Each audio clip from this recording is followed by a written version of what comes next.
What's up, ladies and gentlemen, boys and girls around the world? I would like to welcome you back to the Real Talk with Zuby podcast. On today's episode, we have got on a model and an author. Her name is Elizabeth Pipko. She's the author of the upcoming book, Finding My Place, which will probably actually be out by the time this podcast drops, so you can check that out. Elizabeth, welcome to the show. Thank you for having me. Awesome. I've done a real brief intro there, but for people who may not be familiar with who you are, tell people a little bit about you. Yeah, so I was born and raised in New York City, and I had this long life before 2016 hit when I worked on the Trump campaign, which I kept a secret so that I could keep modeling. And then in 2019, early last year, I revealed that secret, hoping just to literally inspire people to not be scared to share who they voted for and to have conversations with other people who may have voted differently, which I thought was going to be very small, but it ended up blowing up. At that point, I knew I would never model again, and I'd have to do something in politics, which is when I started the Exodus movement, which people said was really just to encourage Jews to leave the Democratic Party. But it ended up being way bigger than that for me. We have a actual like C4 non-for-profit side, but also a super PAC side. So I wanted to do something real with my, one shot in politics, which is somehow happened, which was totally unexpected. So that happened, and it's turned into a very pro-Israel fighting anti-Semitism advocacy group, which I'm really proud of, as well as just a political group to encourage Jews to get the information that they deserve, not specifically to tell them how to vote, because people have been doing that for much too long. And now I finally have a book out, which I'm really excited about, and it tells my story up until 2019, which nobody ever bothered to ask about and nobody wanted to know about. People just kind of made up along the way with what they knew about how I voted, which totally wasn't fair. And I'm hoping the book will let the world know a bit more about me, as well as why I believe what I believe, talk about my parents' story and their immigration to America, and hopefully inspire people to not be scared of others, just to have a few different views than they do, because deep down we all have a lot more in common than we can imagine. Yeah, there's a lot to get into right there. And I'm definitely interested in finding out more about your background story because, of course, everyone's backstory shapes up to where they are now. I mean, you're a young woman. How old are you now? I just turned 25. Just turned 25, exactly. So it's like in 25 years, it sounds like a lot of stuff has happened. But tell us a little bit more about your backstory. What is it that led you up to where you are now? Yeah, so I was born and raised in New York, and my entire family are all immigrants from the Soviet Union. So I was really raised with this kind of pressure of like, hey, you're very lucky to be an American, you're lucky to be here, but also we gave up literally everything we had to come here, and you will make a real life for yourself. It was kind of like a weird responsibility that I felt even at like 5 or 6 years old, to kind of be the best at everything and like build this legacy so that my grandparents and my parents' sacrifices weren't in vain. So I felt that since I was really little. Something I talk about in the book a lot, which I really didn't talk about up until this point, is the fact that I was a figure skater. I discovered skating at 10, and I moved to Florida to train for the Olympics. That was really my goal, and I trained for years. And I was injured severely quite a few times. And then at 15, I destroyed my ankle, was told I would never skate again, probably have problems, walking, running. I spent 3 years in like very intense physical therapy. I'd say like 5 days a week, to the point where like even a year or two after the injury, I was still learning to like comfortably walk up and down the stairs. So that was really rough. And the book kind of talks about that and why that led me to the place that I was in 2016 and where I am now. Obviously my life, people don't realize this, but it's literally all about figure skating. Like since 10 years old, that's been the only thing in my life. Even when I lost it, it's all that I thought about. Okay. In the process, I was discovered and signed to a huge modeling agency, and I did that for years, which was really big. But literally deep down, I'm just like a little 10-year-old figure skater girl. And I hope people see that when they read the book.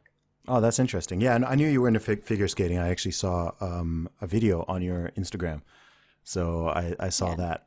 How did you tell us a little bit more about the modeling? How did you get into that? And then following on from it, I'm curious to know, there's something you said at the beginning, which is interesting, which is that you said you kept your political views and opinions and activities quiet because you knew that that would damage your modeling career. So firstly, how did you get into modeling? And secondly, what is it about that industry? I mean, I have some ideas being a musician myself and being in the creative world, but like, how did you know that was going to happen? So when I got into it, it's a crazy story. I was just discovered like out of nowhere. My mom met a photographer who wanted to like borrow our dog for a photo shoot. It's like a weird, adorable story. In return, the photographer did like a half-hour photo shoot with me because I was like a 16, 17-year-old depressed girl crying about figure skating. And my mom wanted me to like have that moment. And she sent the shots over to a top agency who signed me like 2 weeks later. Oh, wow. So Okay. very much out of nowhere, never thought I'd be a model. And it was really special because I think in the moment I didn't realize it like I do now, but I was in such a bad place. And God literally was like, this is what this girl needs to feel beautiful and feel okay with where she is in life. Because I really, it's in the book a lot, but like I tried taking my life a few times. Like it was just a really bad time to be teenage Liz. So it was really special for me. There's a lot of ups and downs, obviously, that come with being in a New York City top modeling agency. But it was good. I mean, I don't regret any of it. And it was really special because it helped me grow and not waste away like I thought I would after skating was taken away from me. Okay. So that was that. And then in terms of politics, I think it was bigger than just like, I know modeling leads to like people being scared to come out on the right. It wasn't even right or left. I had lost the skating. I didn't have a lot of friends or family around me because I was homeschooled for figure skating already. So I didn't really have like the normal upbringing. And I was just scared to like lose the one thing in my life that I thought was keeping me going. So I knew what family and friends thought of Donald Trump. I knew what the modeling world thought. And it was just a way to keep quiet because I thought I wouldn't have to explain myself and talk. And I knew obviously it was going to lead to a lot of terrible things. Did not realize I would be like blocked and shunned as much as I was. But I think at that point I was like, I want to separate the two things and be these two different people because it felt like in my head you couldn't be both of them at the same time, which ended up being true. Yeah. So in the modeling world, is it that it is super left leaning specifically, or is it that it's more just apolitical totally? I mean, it's definitely left leaning. I feel like you can be apolitical. You can get away with being apolitical, but in general, if you are going to share a political view, it has to be on the left. And there's nothing wrong with being proud of, you know, what you believe on the left. I obviously preach that every single day, but with that should come respect for those that preach something else. And I always thought that in modeling, where we're told at 15, 16 years old to be able to like pose nude and do these things and be proud of our bodies and proud of who we are, and you really mature overnight. So you would think that we'd be allowed to use our minds as well. And that doesn't mean voting Donald Trump. I just mean literally opening your mind to the fact that there are other options, speaking your voice and being allowed to at least have debates and conversations. But nobody was really interested in any of those in 2016. Yeah. So do you think that's more about you being conservative in general, or do you think it was more specifically with Donald Trump? Do you think it was Donald Trump? Okay. Like, I personally don't see myself as right-leaning. As I always say, like, the internet has like these two opinions of me. And if you ask people on the right, they say I'm too liberal and they don't like me. And if you ask people on the left, they say I'm basically an alt-right Nazi and they'll never like me. So I feel like I don't actually fit in anywhere. It's just like the Donald Trump name that is so polarizing that you can't even bring it up. There are people I think that have kind of survived the 2016 like cancel culture thing for saying they're Republicans but not Trump supporters.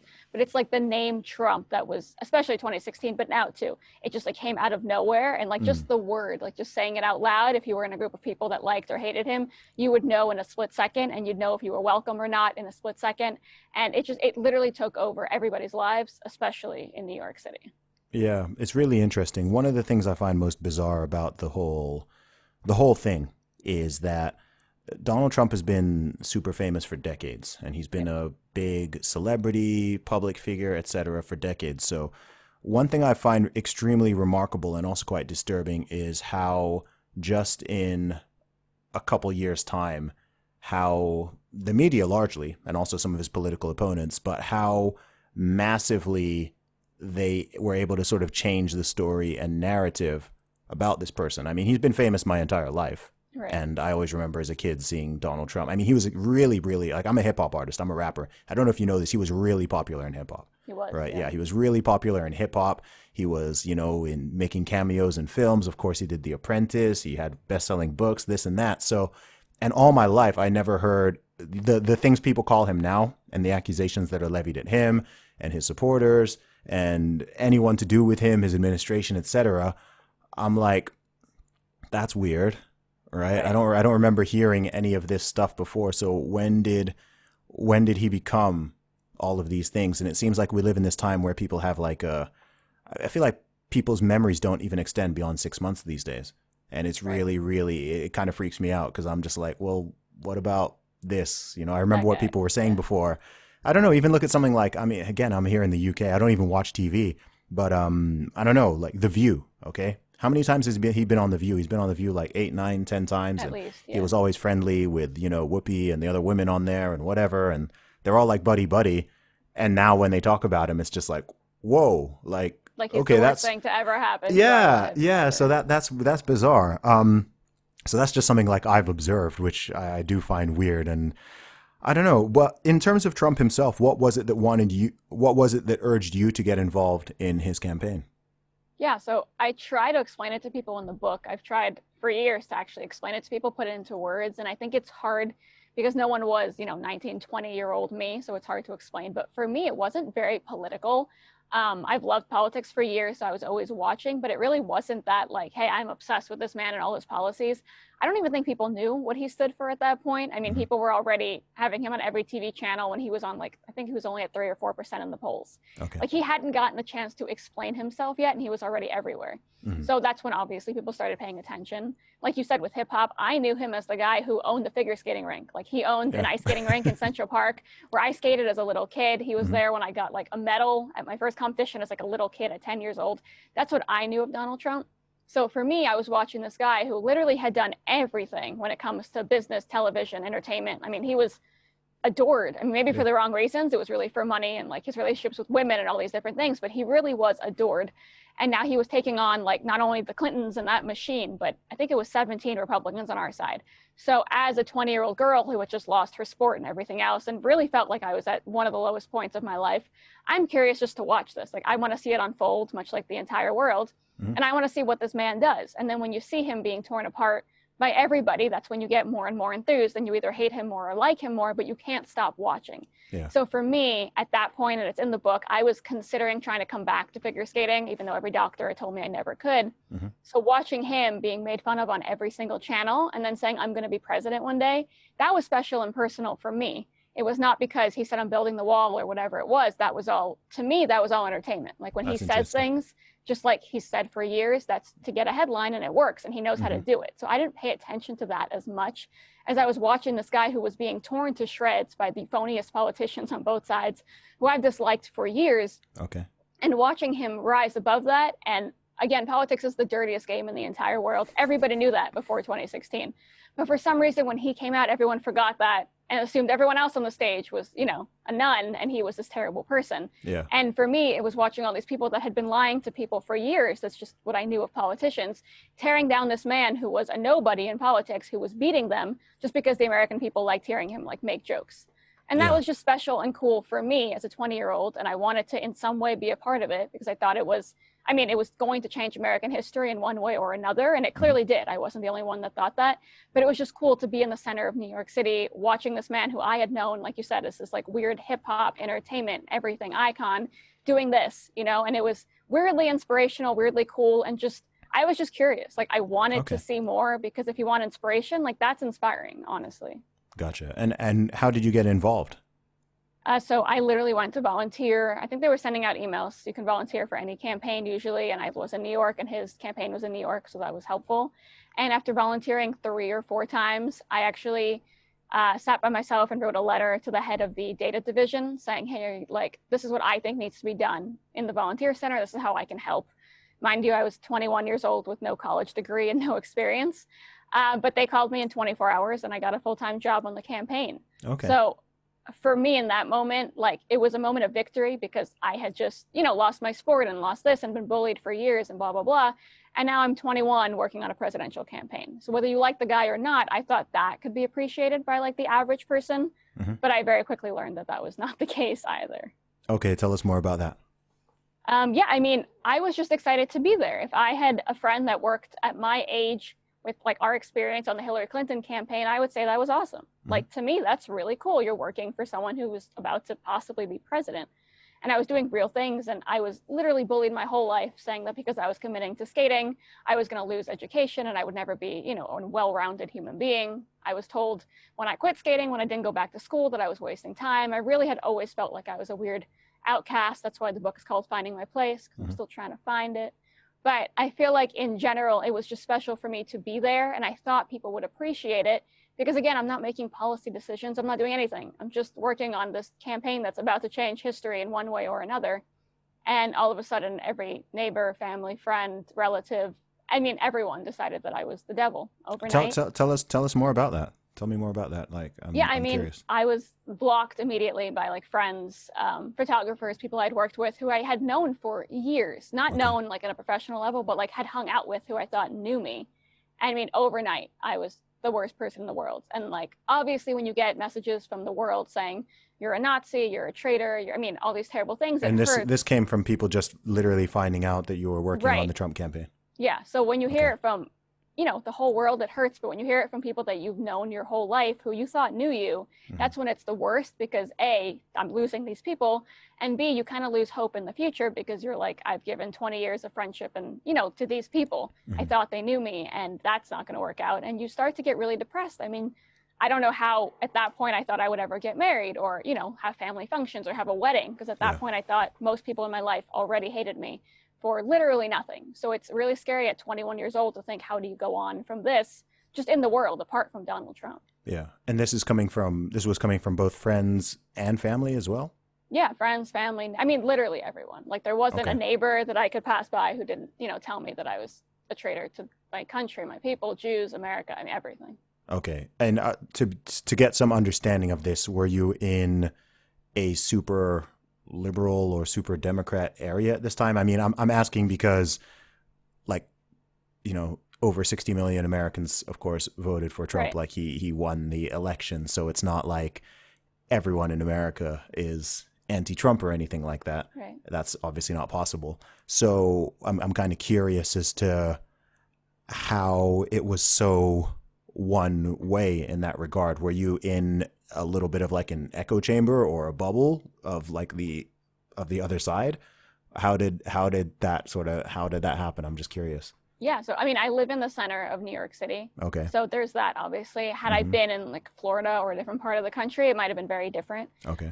At the same time, I feel like Trump supporters, because of that reaction, are normally more quiet. So there were a few people that told me, I'm so proud of you, Hmm. but there were some that were probably supportive but would rather keep their mouths shut. Whereas the Okay. ones that were against you, they want to be the loudest in the room.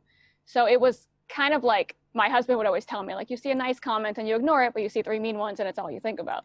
Sure. And at this point, obviously, I've grown and matured and I'm okay. But in that moment, even if like an aunt tells you, like, hey, I'm proud of you, you can't walk home without two neighbors stopping you saying, hey, I'm disgusted to like know you.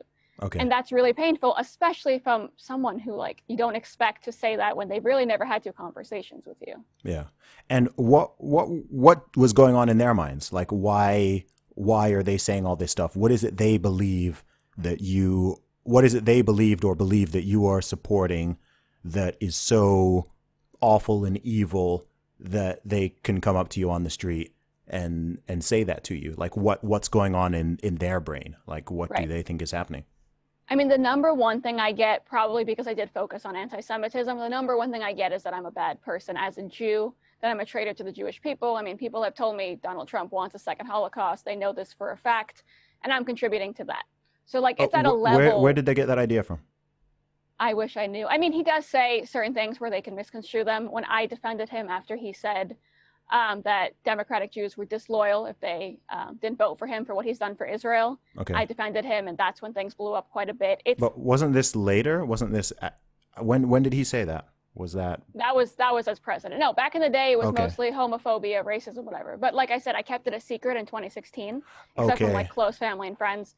I announced it early 2019. Okay, in so what you're January. talking about is this happening in 2019. Right. Yeah. Okay, all right, that makes more sense because I had the timeline wrong. So I thought Yeah, you no, meant people were 2016, it saying was this. just like people that knew my family, Gotcha. who knew what I was Gotcha. doing. That was Okay. very quick, and I learned my lesson, and that's why it took 2-3 years to really tell the world. Okay, I get you now. Because I was thinking, I was like, I was going back to 2016, and I'm thinking, Yeah, I know. Okay, in 2019, the media's had their time to spin their right, narratives right. and No, tell they their hated lies him, and but it everything. was But nothing like now. yeah, now it's been upped several levels now. Oh, So yeah. okay, yeah. So in 2019, I mean, what made you?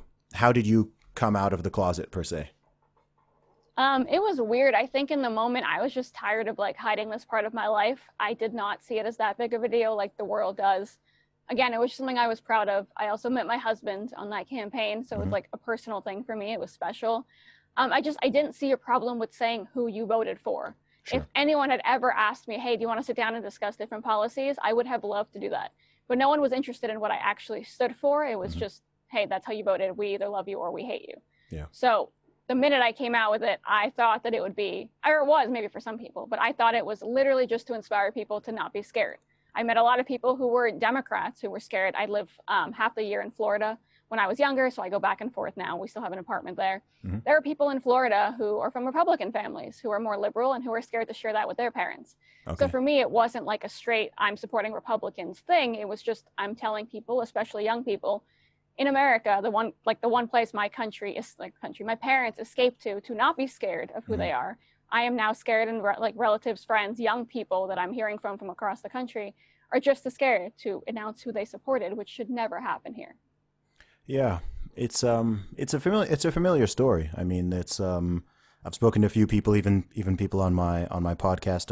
Last year I had Martina Markota, who was a very well known burlesque dancer. I think also in New York, who's a big Trump supporter, and she got totally blacklisted Yeah. from her entire career. So I've heard these stories, and it's I don't know. I don't even know where to go with it. I mean, it's bizarre to me because I'm someone who's very, I don't know. I mean, I guess I'm absolutely not beholden to anybody, so I can kind of just say whatever I think and feel, and I'm Right. totally open about about my views. I've said many times if I were American that I'd vote for Trump, etc. And yeah, sometimes people try to yell at me on Twitter or whatever, but I just don't care. So I'm very curious as to how it is for people where it's like legitimately impacted their personal lives or their careers, etc., stuff like that. And again, it's just weird to me because we're not talking about a person or an administration that sort of seized power or something, Right. right? This is a democratic election, so it's Right. like, To you and me, though. But there are people that have yeah, told me that that's what he did. And at that point, it's like, how do you, like, I just want to debate policy because maybe you'll find that me and you have a lot more that we agree on. yeah, But they're so set on, like you said, he seized power, things like mm, that, that I can't even, like, I just want to talk to you so you realize that you and me are pretty much the same and mm. probably align on most things. And no one will get to that point. What do you think is behind this derangement? I know people like Trump derangement syndrome is a very real thing, like very real. It's not. The first time I heard the term, I thought people were sort of using it a bit like, but I'm Right. like, no, it's very, very real. It's like, it's almost like there are different realities Right. and And it's different, on both sides. It's yeah, like either you love him to the point where like everything he says, his family says, his administration says is wonderful, hmm, or you hate him to the point where no matter what he, his family, anyone does or says, he's the worst person alive. yeah, Like it's gone in both directions to such a point where you can't have normal conversations with people on either mm, side. And it's weird because I was raised in a family that never voted either way just because they were immigrants and they went Bill Clinton, they went George Bush. Like it was just very open. yeah, And my parents like me to think and they like me to debate. And I never realized that there were kids my same age in like middle school who were told by parents already at that age, hey, you should vote this way. yeah, Like 10 years before they'd ever get a chance to vote. And that only got 10 million times worse. I mean, I see little kids wearing like an F Trump or an F Hillary t-shirt yeah, at like 6, 7 years old. Like that should never happen. Like we should just let kids be kids. Like if you want to be involved in politics, you should be. hmm, And if you don't need to pick a side and debate whether you love or hate Trump every day of your life with everyone that you meet. Like it doesn't have to be in every aspect of your life. yeah, And it's taken over people's like jobs, my time at synagogue, people's times at churches, mosques. I mean, every aspect of people's lives, everyone I talk to, it's like everyone starts a conversation and automatically wants to figure out what side of the aisle you're on. it's crazy. Where do you think, what's going on with that? I mean, what's happened in the past 5 years where that's become, because I don't think a lot of people try to blame it on Trump. And I'm like, no, that doesn't make sense. A lot of people say, oh, Trump is divisive. It's because of, I don't know. That's not a fair reading to me remotely, right? I think part of the reason why he even was elected was because that division and split and was already happening. And there was something that he very much tapped into culturally, where people were looking for an alternative in many ways. Like people didn't like the way that things were going. So, because I was one of the people, I mean, I saw, I remember in 2015 here in the UK, I remember in 2015 saying to friends and family that I think he had a good chance of winning. and people literally laughing in my face. What my only regret is I never put money on it, but I think the odds were, I think the odds were like 40-1 at something at the time I was thinking of betting. But yeah, I just don't know, in my whole lifetime, politics always gets heated, but it's like in the past 5 years, in the past 5-6 years, it's like a lot of people have actually become deranged, like deluded, like they believe they make things up. They believe things that are not true. They'll say that if I don't know, someone will be going super anti-Trump on me and I'll say, okay, tell me what's the worst thing you think he said or he's done. And they'll say something that he's never said and never done. And they're so adamant that he said this thing. And I'm like, he never said that. Right? He never said that. He never did. Had those fights. Yeah, and it's just odd to me because I always get people being like, yeah, Zuby's like super MAGA, Zuby's super pro. I'm like, 90% of the time, I'm just telling the truth. Right. I'm not specifically saying like praising him or going in this camp or whatever. Like I have my own views, but 80%, 90% of the time, I'm just trying to say what is honest and say what is true. And then at the same time, right, people will always say like, oh, Donald Trump lies so much. And I'm like, you're lying about Donald Trump. You're lying to me by saying he's saying all this stuff. And I don't know. The whole thing's it's weird. Like sometimes I try to just disconnect from it all because it just gets maddening, but I just see it and you see it online, but then in real life too. And it's just like, I don't know. I don't know if you have any insight on what is going on collectively in so many people's brains. I personally think the media is very, very responsible for it, but I don't know what your thoughts on that are. Western history has led us to the most prosperous age in the history of humanity. And yet more and more our kids are taught to be ashamed of their country. Are you tired of Common Core, Howard Zinn-influenced revisionist history in our schools? Do you want your family to have fun learning about history that you can trust? Do you want your kids to learn to love history? Then DriveThruHistory.com is for you. The guys over at DriveThruHistory.com have created a world of entertaining, on-location, video-based courses for your kids. They've got ancient history, American history, biblical history, and world history. Perfect for all of you who find yourself homeschooling for the first time. It's fun and your kids are going to love it. To learn more, head over to drivetruhistory.com/Zuby, Z-U-B-Y, where they've got streamed courses and old school DVDs, and you can use the code Zuby, Z-U-B-Y, at checkout for 20% off any order. That's drivetruhistory.com/Zuby. Yeah, no, I agree on the media thing. I think they've taken it to like a weird new level where before they knew people watched them for the news. They had their biases, but they were there to tell us the news. Mm-hmm. And now it's like two different camps. Whereas when I was younger, if someone was watching Fox or CNN, no one said, oh, you must have voted for George Bush or you must have whatever.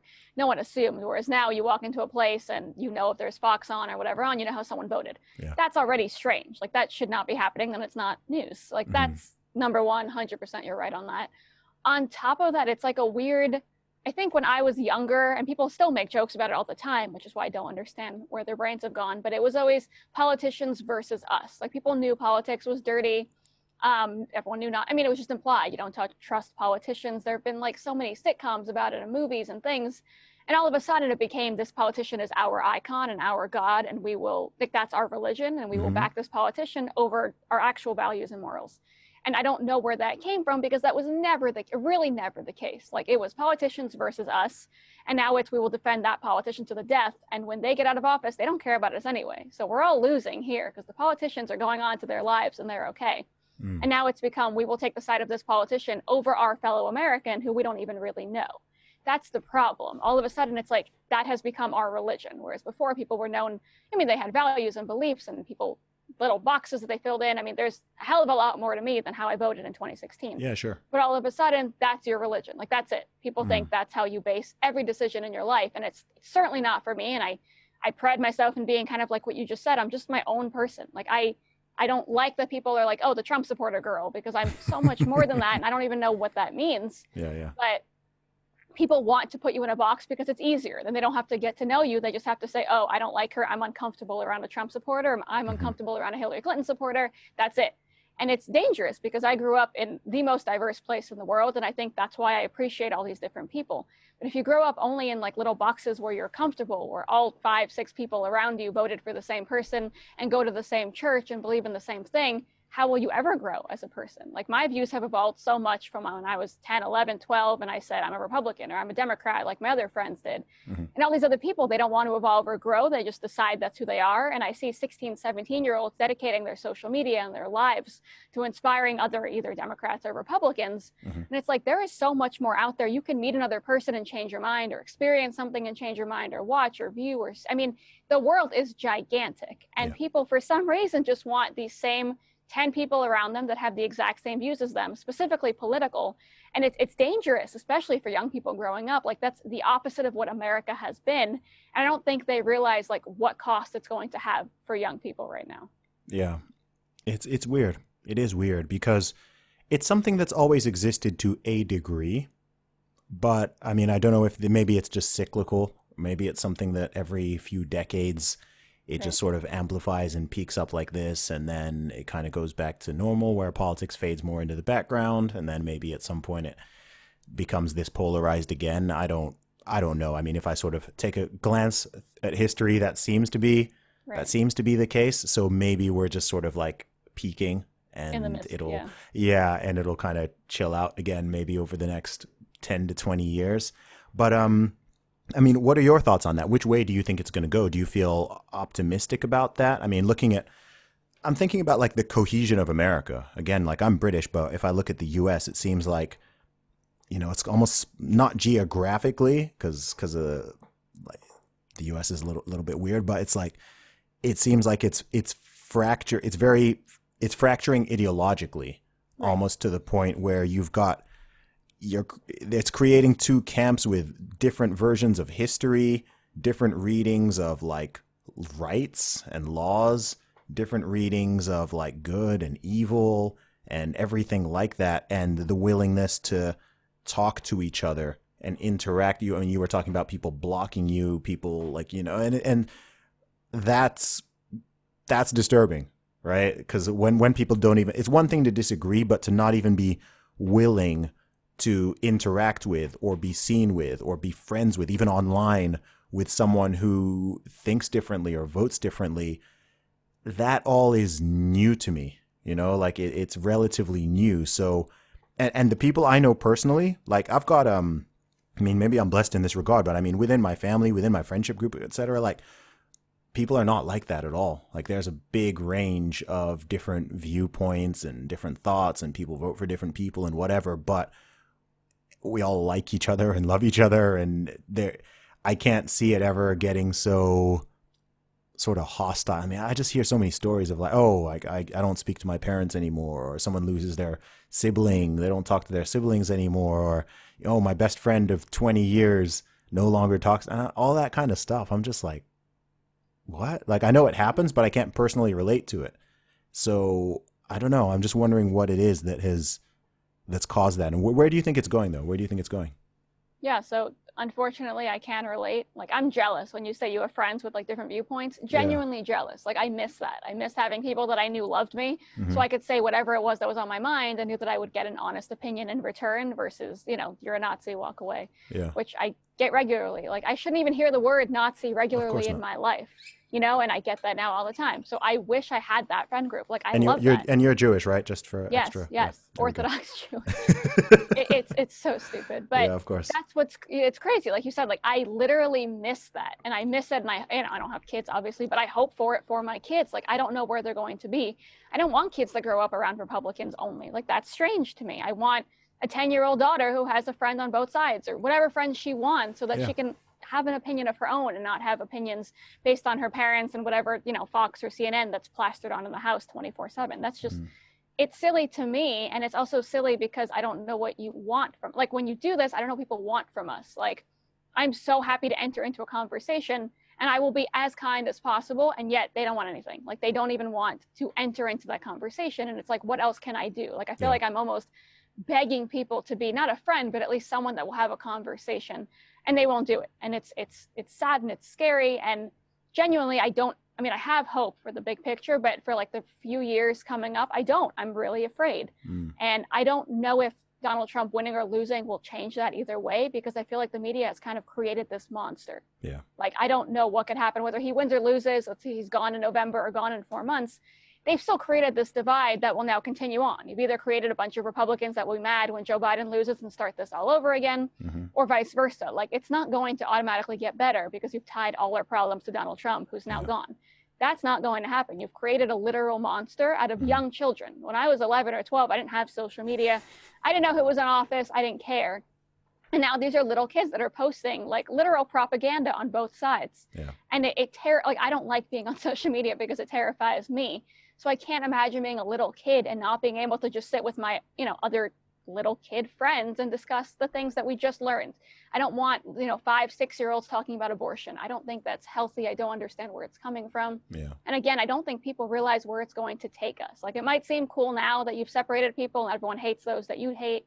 But in 10, 15 years, where are your kids going to be? Like, what are they going to learn from each other? Where are they going to go? People are literally afraid and uncomfortable to be around someone who voted differently when they could be literally the exact same person. Like, I had friends that I grew up with whose parents knew my parents back in the Soviet Union. Like, we were so close. And those people ended up, teaming up with Antifa and like spreading my address around and trying to like harm me. Really? Like, and these were friends like for years. Like, this is why I say, like, I'm so jealous when you say you have those friends groups. Like, I just want that.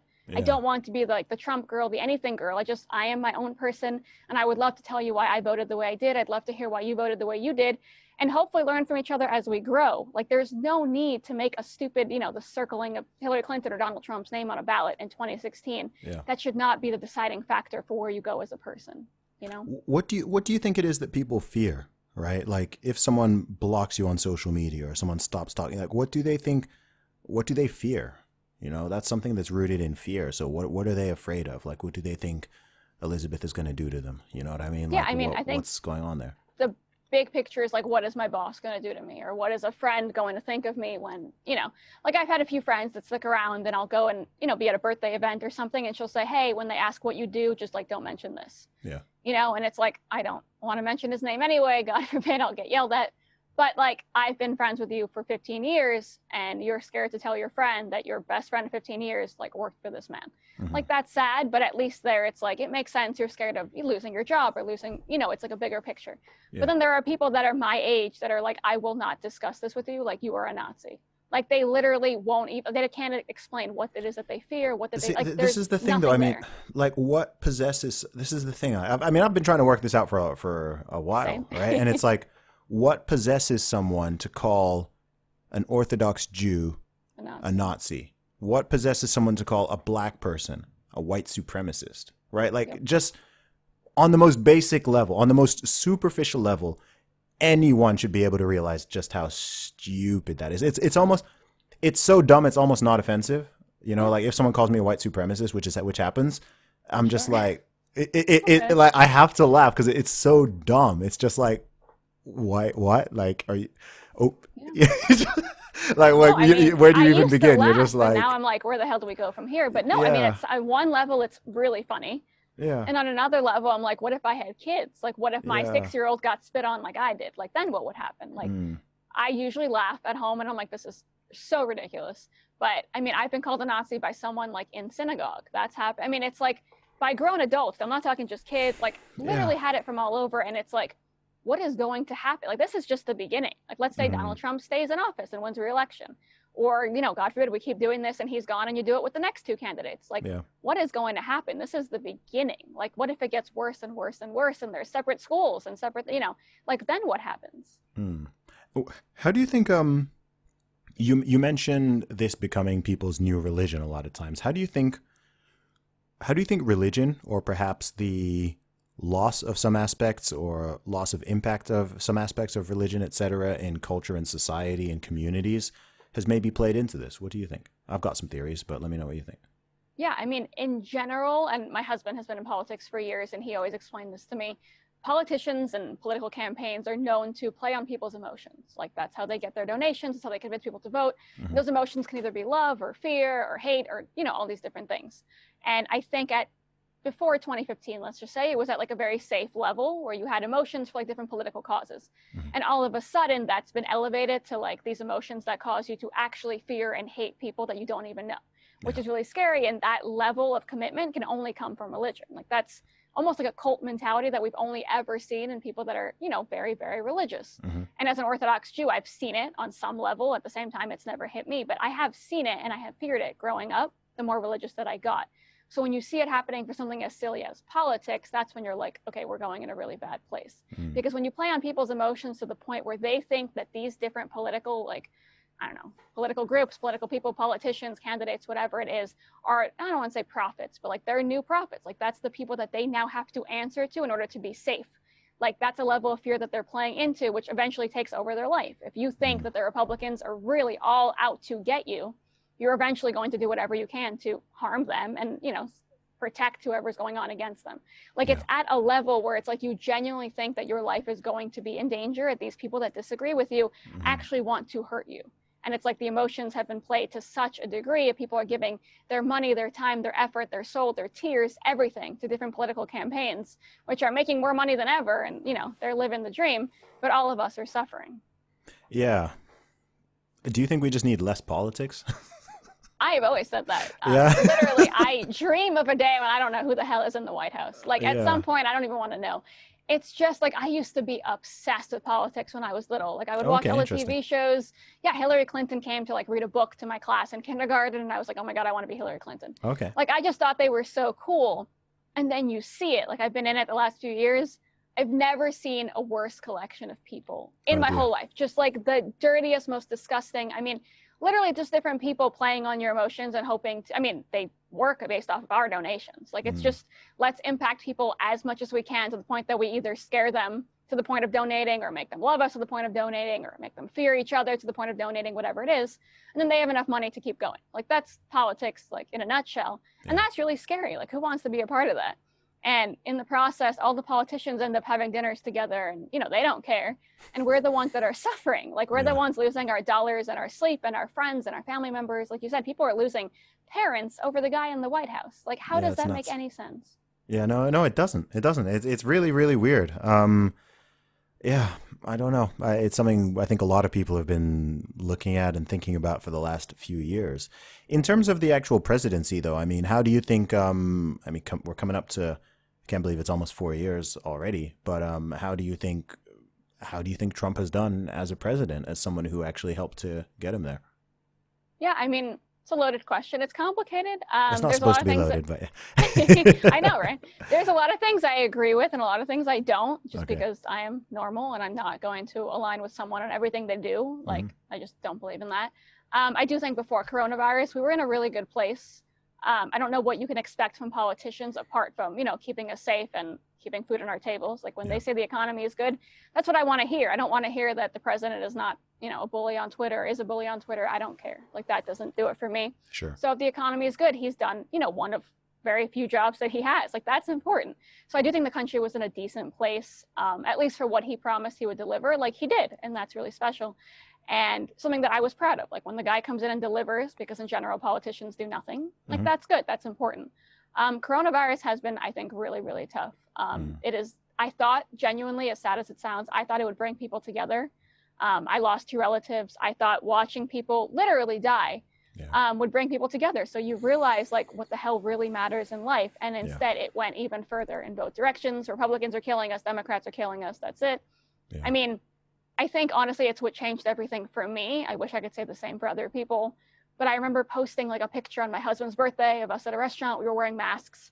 And I had like 3 friends who are Republicans text me and say, you're wearing masks. You make Donald Trump look bad. Like take the masks off. And it's like, what the hell are you talking about? I just don't want to get COVID. Like, everything has been politicized. Yeah, everything. Right. And I thought COVID would like stop. Like I thought people would be like, oh shit, people are dying. Like people are really sick. I lost 2 relatives. I don't care what you voted for. I just care that everyone's okay. Yeah. And all of a sudden, it's just even like it went in both directions to the extreme. I'm disappointed in things Republicans have done, disappointed in things Democrats have done. I'm disappointed that people stop me on the street for wearing a mask or not wearing a mask and yell at me saying that I'm affecting different politicians they care about. Like, I don't care. Yeah. I just want everyone in my family to be healthy. And I wish we could like make that our priority again and put politics aside. Yeah, it's nuts. I feel like a lot of people are just in other people's business too much as well. And this whole pandemic and the response to it has just brought out, I feel like we've seen every type of collective human psychology this year, right? Like all of it's weird. Like, when you look at certain things that happened in history or certain things that happen around the world and you just really struggle to understand them, like how can that happen, right? But we've just seen the madness of crowds, right? From extreme fear and what that does to people, whether they're panic buying toilet paper or they're right. We've seen that. Oh, yeah. We've seen the whole people acting like they're the Stasi or something, who are like going around and calling the cops on their neighbors for sunbathing in their garden, or people assaulting people for not wearing a mask, or people yelling at someone for wearing a mask. Yep. Or it just all of this, and then gosh, all the protests and the riots and the looting, like every sort of mass psychosis and like disturbing collective human behavior. I feel like 2020 has just been month after month of that, and to me, it's been very enlightening in a way. But it's also been like really disturbing. You've just seen how quickly stuff can go from, this time last year, we were, people were kind of chilling and stuff was January, cool. Yeah. 2020, 2020 vision. Let's go. Like new resolutions, whatever. And now the past 6 months, it's just been like all over the world too, right? Like, US, UK, like Asia, like just everywhere.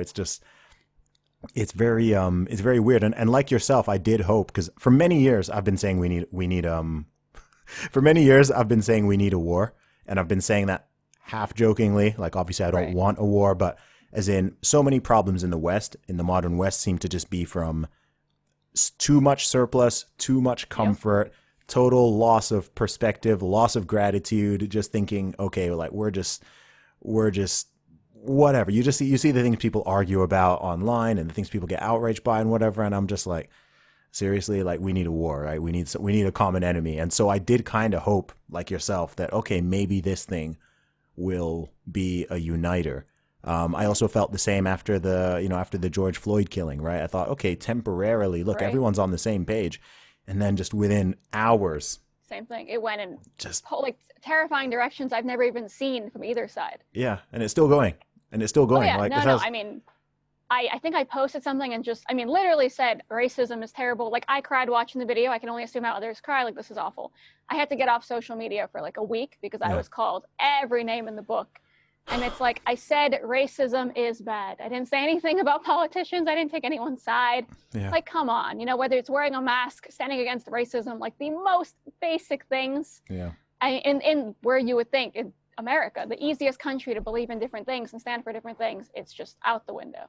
Yeah. So tell us a little bit about your book. You've got your new book, which is, as we're recording this, it's not out yet. It's coming out in a couple weeks. Is that right? Yeah. So it's out August 25th, which is actually the 40th anniversary of my dad leaving the Soviet Union. Okay. So that's really special.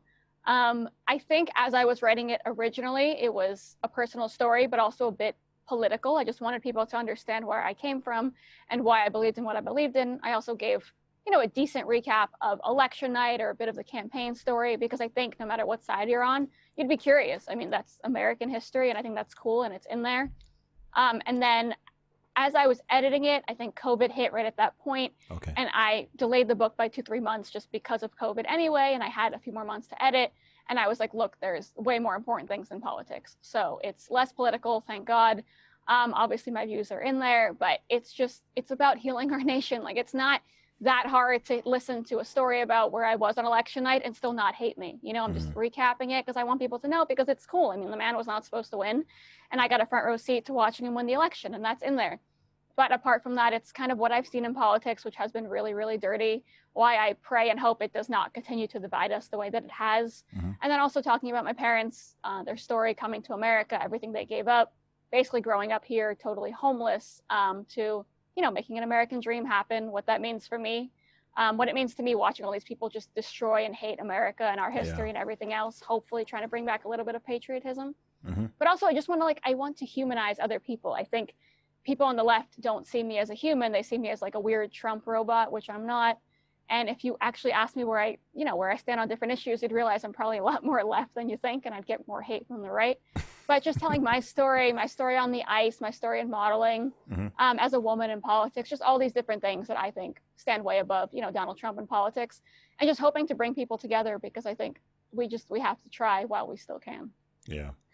How do you think, what do you think is the way forward on that? I mean, I think obviously dialogue is important, Yeah. but how can that be reached if, I guess two questions here. How can that be reached? And two, is there maybe like a point where, I'm ever the optimist, but you kind of said before it's too late. I mean, what would too late mean, right? Would there be a point where it's like, oh gosh, like, I mean, if people aren't willing to talk, then you can't do anything, right? Yeah, I mean, I think, like you said, between the George Floyd killing and COVID, it still is a really bad time. Like that's, I think, where we hit like our lowest point, at least since I've been alive. Mm-hmm. Like that was just, I mean, it was scary. I mean, you felt like walking around, people wanted to hurt you. Like there's people walking around, you still make eye contact now, and you could just tell people are angry. They've lost their jobs. They might have lost family or friends. They're angry Mm-hmm. about the George Floyd murder. They think everyone hates each other, which is ironically actually true as well. Yeah. I mean, everyone looks like they're out to get each other. Like it's a really bad point right now. Mm-hmm. And I don't want to say it's, rock bottom. I don't want to say there's no hope, but it's really scary. And I think dialogue has to be number one, just because it's instant and it's quick and it's easy and it relies on nobody else. And I've had so many conversations with people that say that after, 5 minutes of talking to me, they realized I wasn't, the devil or evil or whatever it is. I mean, literally, there's people that will always call me a Nazi and spit on me and never talk to me. But there are people that actually are spit normal. on you? Yeah, a few times. Really? Once or twice when I was on the campaign, just people were like protesting outside. So anyone that had like the Trump Pence like team jacket, which I stopped wearing immediately, we got like yelled at and spit on a lot walking in. Wow. And like 5 or 6 times since then. Once. Really? Yeah, once it was like, I think she was like 50, 60, like a regular older woman who was a friend of a friend who was a Trump supporter. We were not even talking politics. And it was right after the synagogue had been shot up in California. The guy walked in and I think he actually murdered one person and then shot like 6 or 7 people. And I was on Fox News that morning talking about it. So I had read the manifesto and people were asking me just about the guy and how crazy he was. Yeah. And the woman told me, well, if you worship Donald Trump, you end up killing Jews. And I said, let's just take a step back. He actually was not a Trump supporter. And I started telling her I had read the manifesto. And these people actually are saying that Donald Trump is too nice to Jews and too nice to Israel. And he didn't like that. Yeah. And she said, I don't have time to speak with a Nazi right now, and spit on me and walked away. And that was in a restaurant, fellow Jew. I mean, literally, I wasn't defending Donald Trump. I was just stating that this guy who had murdered a woman. The thing is, you shouldn't even have to say, like, no. Even if you were defending Donald Trump, right? That's the thing. It's like, it doesn't matter, right? There's no, I don't know. Yeah, ma'am, I'm sorry that happened to you. I'm sorry. Yeah, no, thank you. But it's like you said, it's weird. Like, I don't want to use a worse word. It's so weird. I read the manifesto of this lunatic who just murdered someone, had to be on TV discussing it. Like I had cried. It was a Jewish holiday. I think it was Passover when he did it as well. Yeah. And that was it. Like we were talking as Jews, like how terrible this is that it's happening. My synagogue has had, armed security ever since. So I think it's something Jews can sit in a room and discuss. Like it's really scary. And instead it's like, you're defending Donald Trump. You're the worst person. Yeah. So I mean, just dialogue. Like maybe if she had stayed 5 minutes, she would have realized I wasn't defending Donald Trump and was actually just talking about the shooter. I don't really know what she heard. People hear different things. They hear what they want to hear. Absolutely. But if you just talk, you'll realize that people on the other side of the aisle have a lot more in common with you than just, what you think. There's a lot of people in my life who are on the left right now, maybe because of modeling or because of skating. I have coaches, just friends in New York, the few people that have stuck around. I say this a lot. I actually have more friends on the left than on the right. And maybe that's why I'm more open to having conversations, because I've seen it work and I've seen these people that have treated me better even than some people on the right. So that's why I'm more open.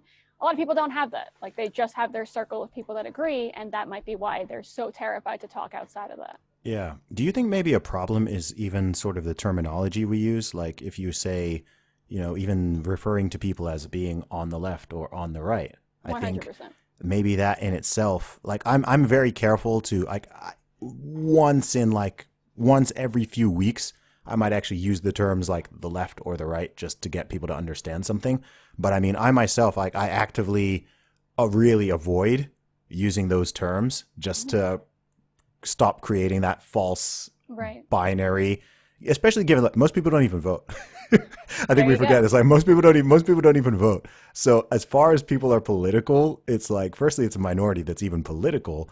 But even of those who are, you have got your like purist, conservatives or Republicans or right wingers, and you've got your purists, socialists or lefties or liberals and Democrats or whatever.